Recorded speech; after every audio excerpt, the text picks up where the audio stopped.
লা ইলাহা ইল্লাল্লাহ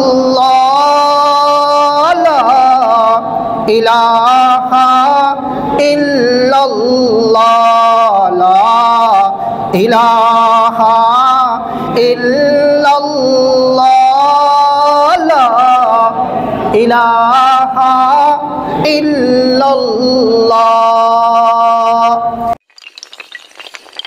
7 নম্বরে আমরা যদি সামাজিক আমরা শিষ্টাচারের মধ্যে আদর্শ সমাজ আমরা গঠন করতে যাই, 7 নম্বরে আমাদেরকে কাজ করতে হবে আল কওলুল হাসান।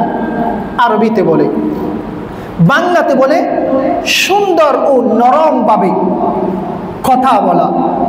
একে অপরের সাথে কথা হবে নম্রতার সাথে, ভদ্রতার সাথে, কোমলতার সাথে, নম্রভাবে। কর্কশ ভাষায় নয় কথা, স্মাইল পেয়েছে, মুখকে হাসি খুশিতে আমরা একে অপরের সাথে কথা বলবো। এটা হচ্ছে 7 নম্বরে। সমাজের সোসাইটিতে একটা এলাকায় আবাসিকে যদি আমরা সবাই শান্তি চাই, পিস চাই, আমরা যদি আল্লাহ পাকের স্পেশাল রহমত চাই, সামাজিক এই শিষ্টাচার আমাদেরকে সমাজের মধ্যে আমাদেরকে স্টাবলিশ করতে হবে। আমরা একে অপরের সাথে যখন সাক্ষাৎ হবে, যতই মান অভিমান থাকুক না কেন, যতই রাগ থাকুক না কেন, যতই অভিমান থাকুক না কেন, একে অপরের সাথে যখন আমরা মিলিব, সাক্ষাতে যাব, একটু হাসি মুখে কথা বলবো, পারবো তো ইনশাআল্লাহ। বেনিফিট কি হবে? আল্লাহ সুবহানাহু ওয়া তাআলা রাসূল হাদিস শরীফে বলেছেন, রাসূল করিম সাল্লাল্লাহু আলাইহি ওয়াসাল্লাম হাদিস শরীফে বলেছেন, সহিহ বুখারী শরীফের 6018 নম্বর হাদিসে এসেছেন, মান কানা ইউমিনু বিল্লাহি ওয়াল ইয়াউমিল আখির ফালইয়াকুল খায়রান আও লিয়াসমুত। আমরা আল্লাহর প্রতি ঈমান এবং আখিরাতের প্রতি বিশ্বাস আমাদের কাছে আছে কিনা? আমরা ঈমান আছে কিনা? আমরা মুমিন কিনা? আমরা সবাই মুমিন তো। আমরা যদি ঈমান, আল্লাহর উপর যদি ঈমান রাখি এবং আখিরাতের উপর যদি আমরা বিশ্বাস রাখি, আমাদেরকে 2টা কাজ করার জন্য আল্লাহ রাসূল সাল্লাল্লাহু আলাইহি ওয়াসাল্লাম নির্দেশ দিয়েছেন। সহিহ বুখারীর হাদিসে কি বলেছেন?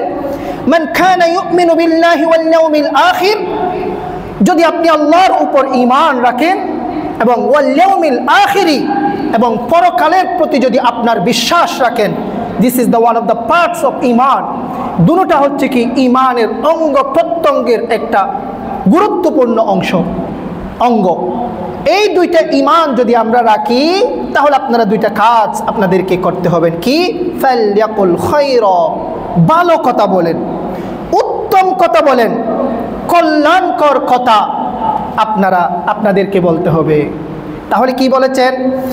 মান কানা ইউমিনু বিল্লাহি ওয়াল ইয়াউমিল আখির ফালইয়াকুল খায়রা, ভালো কথা বলা, উত্তম কথা বলা, কল্যাণকর কথা একে অপরের সাথে বলা। যখন একে অপরের সাথে যখন মিট হবে, সাক্ষাৎ হবে, আলাপ হবে, আলোচনা হবে, কনভারসেশন হবে, যখন টুগেদার গোল টেবিলের মধ্যে বসে আমরা আলাপ আলোচনা করব, আমরা যে চ্যাটিং করি বা আড্ডা দিই, এই আড্ডার মধ্যে আমাদের থাকবে কল্যাণকর কথা। ফালইয়াকুল খায়রা, যদি কল্যাণমূলক কথা, ভালো কথা যদি বলতে না পারেন, আউলিয়াসমুত, স্টপ ইউর মাউথ, আপনি মুখকে বন্ধ করে রাখেন। কে বলেছেন? রাসূল করিম সাল্লাল্লাহু আলাইহি ওয়াসাল্লাম হাদিস শরীফে বলেছেন, যদি আমরা ঈমান আনি এবং আখিরাতের উপর বিশ্বাস করি, তাহলে আমাদেরকে কয়টা কাজ করতে হবে? 2টা কাজ। ফালইয়াকুল খায়রা, ভালো কথা বলা, আও লিয়াসমুত, অথবা চুপ থাকা। এই কথাই আল্লাহ রাসূল সাল্লাল্লাহু আলাইহি ওয়াসাল্লাম এই হাদিসের মধ্যে বলেছেন। আরেক হাদিস আল্লাহ রাসূল সাল্লাল্লাহু আলাইহি ওয়াসাল্লাম বলেছেন, ইত্তাকুন নার ওয়ালাউ বিশিক্কি তামারিন ফামান লাম ইয়াজিদ বিকালিমাতিন তাইয়্যিবা। ইত্তাকুন নার, তোমরা জাহান্নাম থেকে বেঁচে থাকো, বাঁচো, ওয়ালাউ বিশিক্কি তামারিন, এক টুকরা খেজুরের বিনিময়ে হলেও তোমরা জাহান্নাম থেকে বাঁচার জন্য চেষ্টা করো। আমার কাছে অঢেল টাকা পয়সা অর্থ সম্পদ নাই, আমি জাহান্নাম থেকে কিভাবে বাঁচবো? জাহান্নাম থেকে বাঁচার জন্য দান সাদকা খায়রাত করতে হবে, আমার তো টাকা নাই।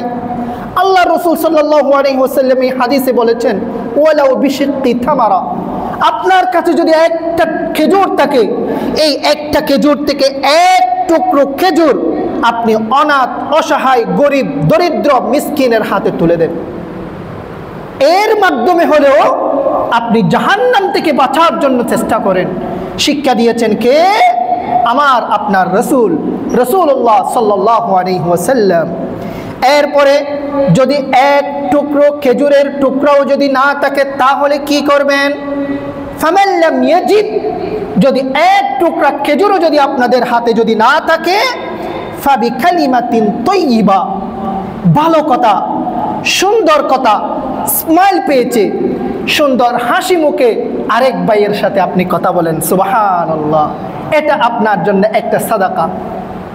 সুন্দর, আপনি যখন এই যে স্মাইল পেয়েছে, যখন আপনি কথা বলবেন, হাসি মুখে আরেকজনের সাথে যখন কথা বলবেন, এটা একটা সাদাকা। টাকা পয়সা সাদাকা করলে যে সওয়াব, সুন্দরভাবে হাসি মুখে আরেক ভাইয়ের সাথে কথা বললে আল্লাহ পাক আপনার আমলনামার মধ্যে সেই সওয়াব লিপিবদ্ধ করে দেবেন, সুবহানাল্লাহ। সম্মানিত ভাইয়েরা, তাহলে এই কোরআনের আয়াত এবং হাদিস দ্বারা প্রমাণিত, তাহলে আমরা অপর ভাইয়ের সাথে যতই রাগ থাকুক, অভিমান থাকুক, যত কিছুই থাকুক না কেন, আমরা অপর ভাইয়ের সাথে যখন মিলতে যাব, কথা বলতে যাব, তখন হাসি মুখে কথা বলবো। তো ইনশাআল্লাহ পাক আমার ভাইদেরকে আমল করার তৌফিক দান করুন, বলি আমিন, আরো জোরে বলি আমিন।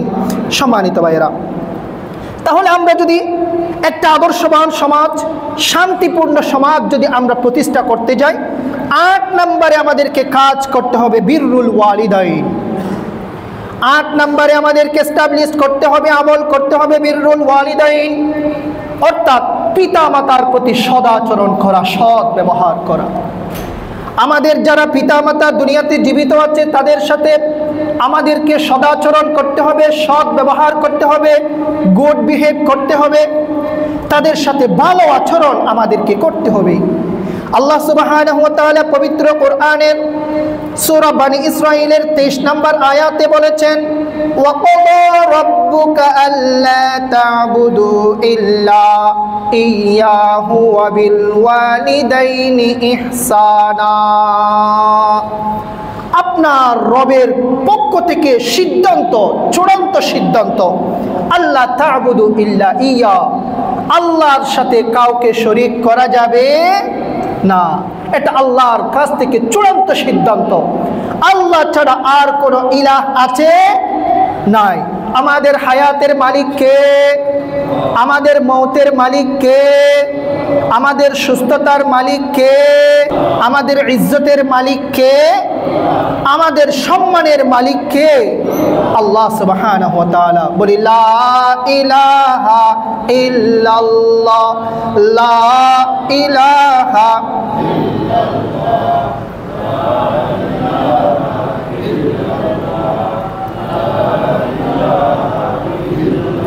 লা ইলাহা ইল্লাল্লাহ, লা ইলাহা ইল্লাল্লাহ, লা ইলাহা ইল্লাল্লাহ, লা ইলাহা ইল্লাল্লাহ।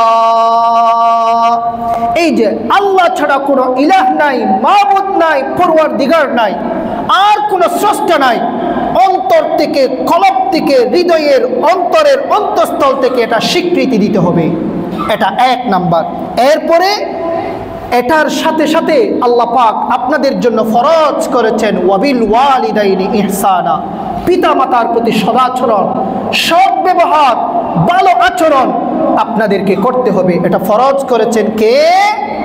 আল্লাহ সুবহানাহু ওয়া তাআলা। আল্লাহ পাক পিতা মাতাকে জীবিত অবস্থায় আপনারা পেয়েছেন নিয়ামত, আপনাদের জন্য নিয়ামত আপনাদেরকে মনে করতে হবে। পিতা মাতা হচ্ছে নিয়ামত। আল্লাহ পাক পিতা মাতার জন্য আপনারা টাকা পয়সা, অর্থ সম্পদ আপনাদের খরচ করবেন, সময় দেবেন। আল্লাহ পাক আপনার জীবনের মধ্যে আপনি কল্পনাও করতে পারবেন নাই, আল্লাহ পাক নিয়ামতে আল্লাহ আপনাকে ভরপুর করে দেবেন। সুবহানাল্লাহি ওয়া বিহামদিহি। এটা আপনার জন্য ফরজ করেছেন। আমাদের পিতা মাতার জন্য আমাদের আব্বা আম্মার জন্য আমাদেরকে খরচ করতে হবে, তাদের সেবা শুশ্রূষা আমাদেরকে করতে হবে, এটা আমাদের জন্য ফরজ করেছেন। সম্মানিত ভাইরা, এই কাজ যদি আমাদের কাছ থেকে যদি বিঘ্নতা ঘটে, আমরা যদি বাবা মায়ের যদি সদাচরণ আমরা যদি না করি, তাহলে কি হবে? যদি কোনো একজন আল্লাহর বান্দা পিতা মাতা পাওয়ার পরে তাদের মাধ্যমে যদি আল্লাহকে সন্তুষ্ট করতে না পারে, আল্লাহ সুবহানাহু ওয়া তাআলা তার কপালের মধ্যে লিপিবদ্ধ করে রেখেছেন কি? জাহান্নাম। আল্লাহ পাক তার জন্য লিপিবদ্ধ করে রেখেছেন জাহান্নাম। আল্লাহ রাসূল সাল্লাল্লাহু আলাইহি ওয়াসাল্লাম হাদিস শরীফে বলেছেন, তিরমিজি শরীফের 1899 নম্বর হাদিসে এসেছেন, রিদাল্লাহি ফি রিদাল ওয়ালিদি ওয়া সাখাতুল্লাহি ফি সাখাতিল ওয়ালিদ। রিদার রব্বি ফি রিদাল ওয়ালিদি ওয়া সাখাতুর রব্বি ফি সাখাতিল ওয়ালিদি। আল্লাহর সন্তুষ্টি হচ্ছে পিতামাতার সন্তুষ্টির উপর। সুবহানাল্লাহি ওয়া বিহামদিহি। কোন একজন সন্তানের উপর যদি তার পিতামাতা যদি অসন্তুষ্ট থাকে, তাহলে ওই ব্যক্তির উপরে তার রব, তার স্রষ্টা, তার খালেক কখনো সন্তুষ্ট থাকবে না। সম্মানিত ভাইয়েরা, আপনারা যদি আব্বা আম্মা দুনিয়ার মধ্যে জীবিত আছে, আব্বা আম্মার সেবা আমাদেরকে করতে হবে, অবশ্যই ফরজে আইন। যদি না করি কোনো অসুবিধা নেই, আব্বা আম্মার কোনো ক্ষতি হবে না। আপনি যদি পিতামাতার খবর না নিই, এই পিতামাতার কোনো ক্ষতি লস হবে না। কিন্তু মনে রাখবেন, আপনিও একদিন পিতামাতা হবেন, আপনিও একদিন সন্তানের বাবা হবেন। আল্লাহ পাক আপনাকে আবাসিকে টাকার তৌফিক দান করেছেন। যেদিন দুনিয়াতে এসেছিলেন, আপনার পকেটের মধ্যে একটা টাকা ছিল না, আপনার ব্যাংক ব্যালেন্স ছিল না, আমার কোনো টাকা পয়সা, কোনো কিছু, গাড়ি বাড়ি কিছুই ছিল না। আমার সব কিছু আমার অ্যাকাউন্টের মধ্যে দিয়েছেন একমাত্র কে? আল্লাহ সুবহানাহু ওয়া তাআলা। পেয়েছি কার মাধ্যমে? আপনার পিতামাতার মাধ্যমে।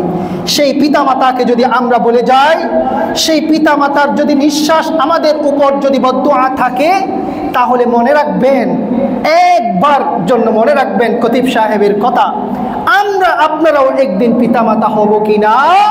অবশ্যই হব। আপনি মাত্র পিতামাতার খবর নিই নাই, আপনি শুধু পিতামাতার খবর নিই নাই, কিন্তু আপনার পিতামাতার গ্রামের মধ্যে ঘর আছে, বাড়ি আছে, বিশাল ভিটা আছে, সেখানেই বসবাস করছে, আমরা খবর নিই নাই। কিন্তু আমরা যখন পিতামাতা হব, বৃদ্ধ হব, তখন আমার সন্তানেরা আমাদেরকে আমাদের জায়গার মধ্যে, ঘরের মধ্যে থাকার মতো সুযোগ দিবেন না। আমাদেরকে পাঠিয়ে দেবেন ওই বৃদ্ধাশ্রমের মতো, যে দুনিয়ার মধ্যে নরক রয়েছে, সেখানেই আমাদের জন্য স্থান করে দেবেন। সেই বদদুআ আপনার জন্য করে গিয়েছেন কে? আপনার পিতামাতা, আমাদের পিতামাতা। আমরা যদি আমাদের পিতামাতার যদি আমরা খবর না নিই, তাহলে আমার সন্তানেরা আমাদের কোনো খবর নিবেন না। এটা লিখে রাখতে পারবেন, খতিব সাহেবের কথা লিখে রাখবেন। কিন্তু সম্মানিত ভাইরা, তাহলে পিতামাতা জীবিত থাকলে আমরা পিতামাতার সেবা করব তো ইনশাআল্লাহ। আরো জোরে বলেন ইনশাআল্লাহ। যদি মারা যায়, তাহলে তাদের জন্য আমাদের কাছে কর্তব্য করণীয় আছে কিনা? অবশ্যই রয়েছে। আল্লাহ সুবহানাহু ওয়া তাআলা বলেছেন পবিত্র কোরআনের মধ্যে, রাসূল করিম সাল্লাল্লাহু আলাইহি ওয়াসাল্লাম হাদিস শরীফে বলেছেন, সেই পিতামাতার জন্য ইসালি সওয়াবের মাধ্যমে, দুআর মাধ্যমে, ইবাদতের মাধ্যমে, সাদকায়ে জারিয়ার মাধ্যমে তাদের জন্য সওয়াব পৌঁছানো আমাদের জন্য কর্তব্য, আমাদের জন্য করণীয় করেছেন কে? আল্লাহ সুবহানাহু ওয়া তাআলা। যদি না করি, তাহলে আমরা পিতামাতার আদর্শ সন্তান আমরা হতে পারবো না। আর যদি আমরা আদর্শ সন্তান না হই, ওই যে আমাদের রেখে যাওয়া যোগ্য সন্তান যারা থাকবে, তাদেরকেও আদর্শ সন্তান হিসেবে আমাদের কবর তারা রাখবেন না। সেজন্য ভাই, আল্লাহ সুবহানাহু ওয়া তাআলা আমাদের সবাইকে আমল করার তৌফিক দান করুন, বলি আমিন। তাহলে 8 নম্বরের মধ্যে আমরা বলেছি, আমাদের ফ্যামিলিকে, আমাদের সন্তানদেরকে আদর্শ সন্তান হিসেবে যদি আমরা গড়ে যেতে চাই, তাহলে তাদেরকে ইসলামের শিক্ষায় শিক্ষিত করতে হবে। তাদেরকে পিতা মাতার যে সদ্ব্যবহার সদাচরণ সেটা আমাদেরকে শিক্ষা দিতে হবে। টিচারদের মাধ্যমে, হোম টিউটরের মাধ্যমে, মসজিদে আগে আগে বাচ্চাদেরকে পৌঁছিয়ে দিয়ে, খতিব সাহেবের কাছ থেকে দোয়া নিয়ে, জুমার নামাজের পরে একটু সাক্ষাৎ করাই দিয়ে, মাথায় একটু হাতটা বোলাই নিয়ে দোয়া নিতে হবে, যাতে আমাদের সন্তান একজন আদর্শ সন্তান হিসেবে দুনিয়ার মধ্যে এস্টাবলিশড হয়, ইসলাম এবং আদর্শ একজন যোগ্য নাগরিক হিসেবে দুনিয়ার মধ্যে যোগ্যতা অর্জন করতে পারে। সেটার জন্য দোয়ার প্রয়োজন আছে কিনা? আল্লাহ পাক আমাদের সবাইকে আমল করার তৌফিক দান করুন, বলি আমিন। 9 নম্বরে, আমরা যদি আদর্শ সমাজ গঠন করতে চাই, তাহলে আমাদেরকে 9 নম্বরে কাজ করতে হবে হুকুকুল জার। প্রতিবেশীদের যেই অধিকার রয়েছে, সেই অধিকার আমাদেরকে আদায় করতে হবে। কোথায় বলা হয়েছে প্রতিবেশীদের কবর অধিকার আদায় করার কথা? কোথায় রয়েছে? আল্লাহ সুবহানাহু ওয়া তাআলা পবিত্র কোরআনের সূরা নিসার 36 নম্বর আয়াতে বলেছেন, ওয়াল জারি যিল কুরবা ওয়াল জারিল জুনুবি ওয়াস সাহিবি বিল জামবি ওয়া বানিস সাবিল। আত্মীয়, প্রতিবেশী, দূর প্রতিবেশী এবং সঙ্গীদের প্রতি সৎ ব্যবহার করো, সদাচরণ করো, গুড বিহেভ করো, ভালোভাবে তাদের সাথে সদাচরণ করো। আমাকে আপনাকে শিক্ষা দিয়েছেন কে? আমার আপনার রব। সূরা নিসার 36 নম্বর আয়াতে আল্লাহ সুবহানাহু ওয়া তাআলা বলেছেন। এরপরে আল্লাহ রাসূল সাল্লাল্লাহু আলাইহি ওয়াসাল্লাম কি বলেছেন? সহিহ বুখারী শরীফের 6014 নম্বর হাদিসের মধ্যে বলা হয়েছে, মা জালা জিবরিল ইউসিনি বিল জারি হাত্তা যানানতু আন্নাহু সাইওয়ারিসুহু। জিবরাইল, রাসূল করিম সাল্লাল্লাহু আলাইহি ওয়াসাল্লাম বলছেন, জিবরাইল আলাইহিস সালাম আমাকে প্রতিবেশীর অধিকার সম্পর্কে এতবার উপদেশ দিয়েছেন, রাসূল বলেছেন আমি ভেবেছিলাম জিবরাইল আলাইহিস সালাম আমাকে উত্তরাধিকারী বানিয়ে দেবেন। অর্থাৎ আমরা যখন দুনিয়া থেকে বিদায় নিয়ে যাব, আমাদের সম্পদের উত্তরাধিকার হবে কারা? আমাদের সন্তান সন্ততি যারা আছে তারা তো উত্তরাধিকার হবে। আমার এমন আশঙ্কা হয়ে গিয়েছিল যে আমার প্রতিবেশী যারা আছে তারাও আমাদের সম্পদের উত্তরাধিকারী হয়ে যাবে। সুবহানাল্লাহি ওয়া বিহামদি। এত বেশি প্রতিবেশীদের প্রতি সদাচরণ করার কথা আল্লাহ রাসূল সাল্লাল্লাহু আলাইহি ওয়াসাল্লামের কাছে জিবরাইল আলাইহিস সালামের মাধ্যমে আল্লাহ সুবহানাহু ওয়া তাআলা নির্দেশ দিয়েছেন। সুবহানাল্লাহি ওয়া বিহামদি। সম্মানিত ভাইরা, আল্লাহ সুবহানাহু ওয়া তাআলা, রাসূল বলেছেন আমরা সবাই আল্লাহর প্রতি ঈমান আনছি কিনা, আমরা মুমিন কিনা? স্বীকৃতি দেন না আমরা মুমিন। আমরা ঈমান এনেছি কার উপরে? আল্লাহর উপরে। আমরা ঈমান এনেছি কার উপরে? আখিরাতের উপরে। এই দুইটা জিনিসের উপরে যে ব্যক্তি ঈমান আনবে, সে যেন একটা কাজ থেকে বিরত থাকে। কি? মান কানা ইউমিনু বিল্লাহি ওয়াল ইয়াউমিল আখির ফালা ইউযি জারাহু।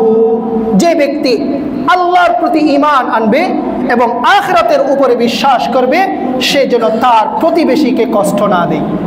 কথার মাধ্যমে, কাজের মাধ্যমে, আচরণের মাধ্যমে, বিহের মাধ্যমে, আমার চলাফেরার মাধ্যমে কোনো কারণে যাতে আমার প্রতিবেশী কষ্ট না পায়, প্রতিবেশী যাতে কষ্ট না পায়, এই কথাই আল্লাহ রাসূল সাল্লাল্লাহু আলাইহি ওয়াসাল্লাম আমাদেরকে নির্দেশ দিয়েছেন, শিক্ষা দিয়েছেন আজ থেকে ১৫০০ বছর আগে। সুবহানাল্লাহি ওয়া বিহামদিহি।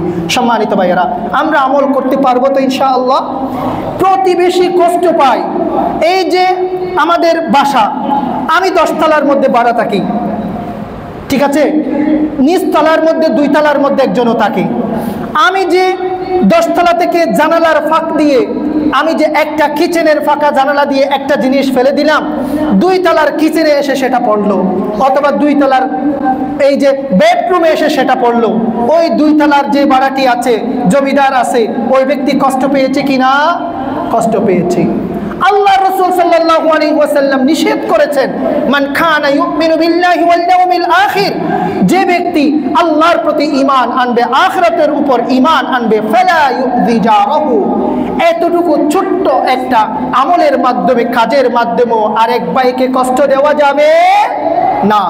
আমরা যদি এই ছোট ছোট আমল এগুলো যদি আমরা করতে পারি, তাহলে আমাদের সমাজ হবে, আমাদের সোসাইটি হবে, আমাদের এলাকা হবে আদর্শবান একটি এলাকা। আমরা পারবো তো ইনশাআল্লাহ?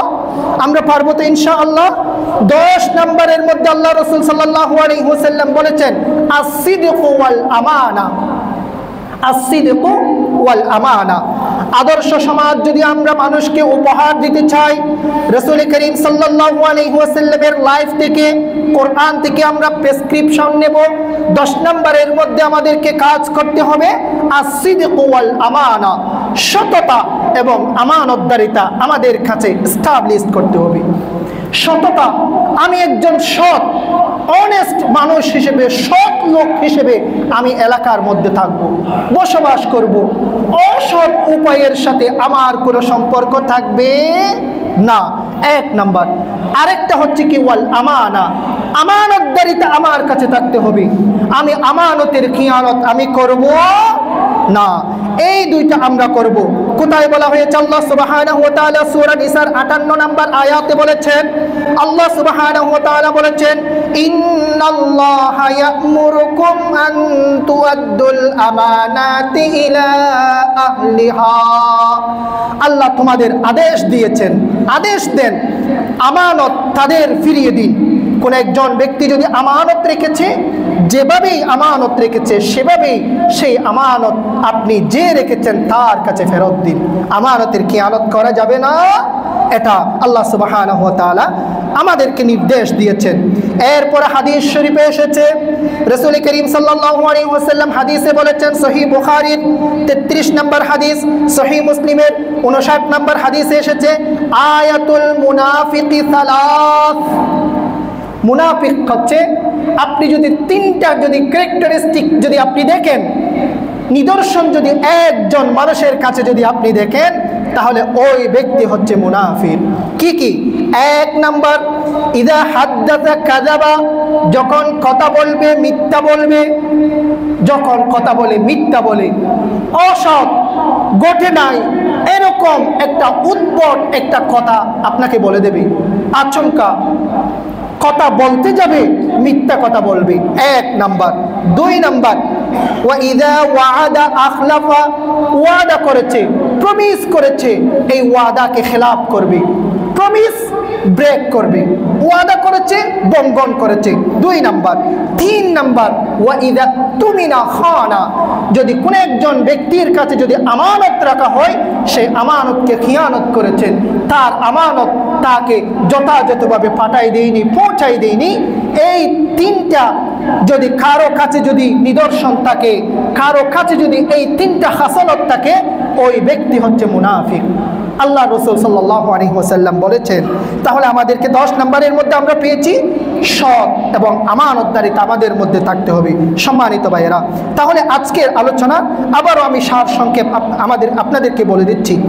সামাজিক শিষ্টাচার, একটা সমাজের মধ্যে যদি আমরা একটা যদি আদর্শবান সমাজ আমরা যদি চাই, সমাজের মধ্যে আমরা যদি একজন আচরণ গুড বিহেভিয়ার, আমাদের সমাজের মধ্যে যদি একটা শান্তির সমাজ যদি আমরা চাই, তাহলে আমাদেরকে কি করতে হবে? আজকের আলোচনার মধ্যে এসছে সালাম, বেশি বেশি সালামের প্রচলন করতে হবে। পারবো তো ইনশাআল্লাহ? 7 নম্বরের মধ্যে সুন্দর এবং নরমভাবে মানুষের সাথে কথা বলতে হবে। পারবো তো ইনশাআল্লাহ? পিতা মাতার প্রতি সদাচরণ আমাদেরকে করতে হবে। পারবো তো ইনশাআল্লাহ?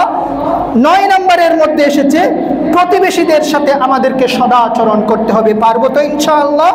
এবং 10 নম্বরের মধ্যে আমাদেরকে কাছে এসেছে সততা এবং আমানতদারিতা আমাদেরকে এস্টাবলিশ করতে হবে। পারবো তো ইনশাআল্লাহ?